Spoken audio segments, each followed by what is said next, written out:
I was lucky to make the mistakes at an early age that allowed me to really sort of dissect, like, what am I doing here?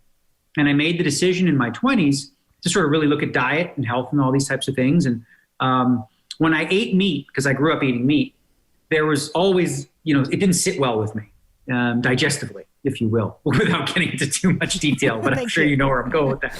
So I started to do more research. And as I mentioned, I went vegetarian first. And then, and the main reason I went, vegan ultimately is for health. And then it became a combination of the big three. But the more I learned about it, the more I understood, which was, just the environmental impact. And of course, I love animals. So, the way that they're treated. So it became like a combination of the three. But in terms of I've learned a lot over the years just about how, so for example, physical fitness and how important that is to be able to, play long hours. And also just learning what type of vegan diet works best for me. Because, there's a lot of mistakes I think a lot of people make when they become vegan because they don't really understand how to get, what their body needs in the same way as they did before. And so it takes some learning and it takes some time, but there's so many resources available today that it's much, much easier. And for me, I'm very regimented. I eat at the same time. I have right now, because I'm bulking, if you will, I'm gaining muscle. I eat very regimented. I eat the exact same thing, on a 4-day cycle, but I flip it. And that really helps. It just makes it easy. It takes out one of the decisions of what am I going to eat today? I already have it written out. I already know what I'm going to be eating. And it makes it easy for me to have one less thing to think about. So when you're, long poker tournaments, you need a ton of endurance and energy, and that's what you were lacking. And you said, all right, let me take a look at my diet. In fact, I think I read, you said I either need to take a look at my diet or alcohol. I'm going to look at the diet first. Is that true? Well, I wasn't going to not drink. Okay, so that was.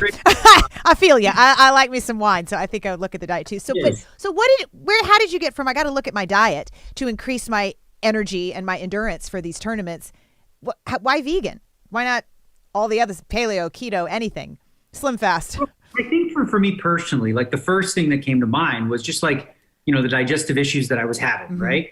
And then I was like, well, let me see what happens. Cause it feels whenever I would have a steak or something like that, I didn't feel good the next day and the day after that. So I was like, well, let me see what happens if I cut that out.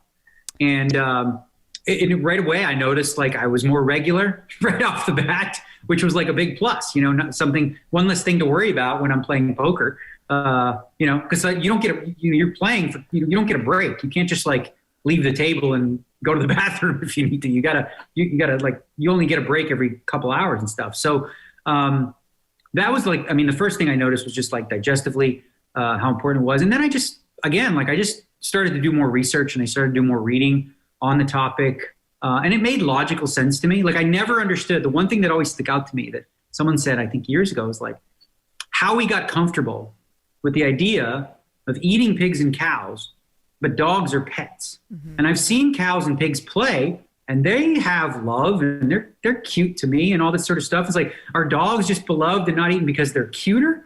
Is there any logical rationale? When I ask people now, I'm so how did you get to the point where you decided that you'll eat cow and pig, but you won't eat dogs and cats and that grosses you out, right?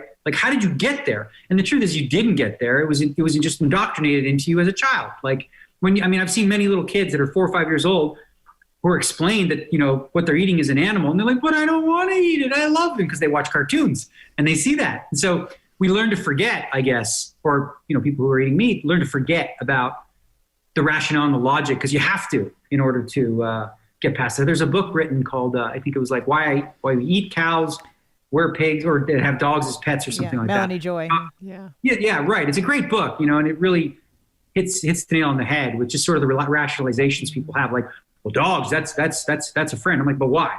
It's meat. And in Asian cultures, they do eat dogs, right? And we look at that here as disgusting. Oh my God, how gross that they're eating dogs. How wrong is that? Based off of what rationale? There really isn't a way to defend the idea that well, no, cows are bred for food. Well, you could breed dogs for food too, So it never made sense to me. And, that's why I guess I was open to the idea of, vegetarianism first and then, veganism ultimately. Mm-hmm. Hey folks. Okay. Back by very popular demand is our plant-powered plate fridge magnet, which you are going to receive for free if you leave us a rating and a review on whatever platform you're listening to this podcast on. So here are the details. Just write your quick review. Does not need to be long, does not need to be a whole story. Just be honest and speak from the heart. Then take a quick screenshot of the review you wrote and email it to us at podcast@switchforgood.org. That's podcast@switchforgood.org. And include your mailing address so we can send you a power plate. We are doing this because the more reviews we garner, the higher we go in search results, which means more folks will learn about our podcast. So the power is in your hands. Leave us a review and zoom, your power plate arrives at your doorstep. So thank you so much for tuning in today. If we helped you in any way, then click the subscribe button and let's keep hanging out together. We have so much more to share with you. And if you need more information on actually making the switch for good, please visit us at switchforgood.org for loads of info. And you can subscribe to our mailing list where you will receive all sorts of super cool gifts, discount codes to our very fave dairy-free products, and a lifetime of powerful health tips. So join us on the journey to switch for good. This is the future.